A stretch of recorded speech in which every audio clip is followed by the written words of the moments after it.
So here we have the Vauxhall Corsa on a 17 plate. I'm going to start off by showing you around the outside of the car, and then we'll hop in and run through some controls on the inside. But from the outside you can see it's a 3-door car with alloy wheels. Let's start off inside the boot and then work our way around the rest of it from there. As we approach the boot, you can see that given the size of the car, we have plenty of boot space. That rear seat will fold down as one complete unit to give you even more space should you need it. Okay, so we're just going to work our way back round to the front of the car, and then we'll hop in and run through some controls on the inside. But now that we've done a full circle of it, you can see it's in excellent condition the whole way round. Just briefly before we climb in, I think this is what we're seeing the interior from this exterior point of view. There's plenty to run through on the dashboard, so let's hop in and we'll do that right now. Okay, now that we're inside the car, we're going to start with the dials. On the left-hand side, we have the rev counter, and on the right-hand side, the speedometer. At the bottom in the middle, you can see the total miles for this car, which are 11,380.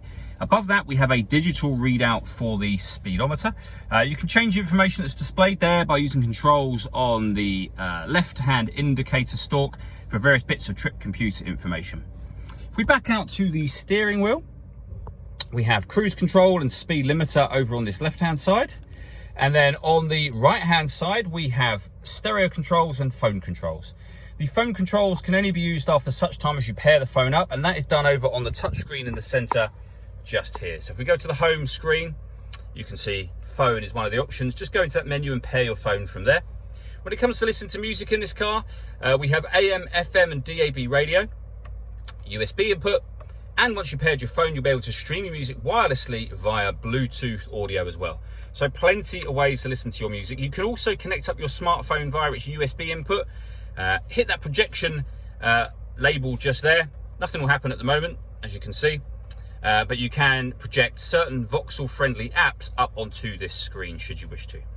To the left-hand side of that, we have the City button to make the power steering lighter. You can turn on the heated steering wheel, which is a lovely option if you've never had that before, and the passenger heated seat as well. And on the right hand side, we have the driver heated seat and deadlocks, so you can lock the car doors from the outside. Working our way down, we have the air conditioning for the car. So temperature, fan speed, and the direction of the air. The air conditioning is on at the minute, so off, and then back on again. So it's on when that light shows. You can recirculate the air that's in the car. That's a great way of heating up or cooling it down quickly, depending on the temperature you set here. You can turn that off as easily as I've just turned it on. And then we have a rear heated screen. Underneath that, we have the USB input and a 12-volt charging socket just behind the gear lever there. This is the gear lever for the fully automatic gearbox. The plus and minus button on the top will enable you to change gear manually up and down should you wish to do so. All that leaves me to say is thank you for taking the time to watch this video. If you'd like to come and see the car in person and have a test drive, please feel free to give us a call here at Mach 1 Cars. We'd love to hear from you soon.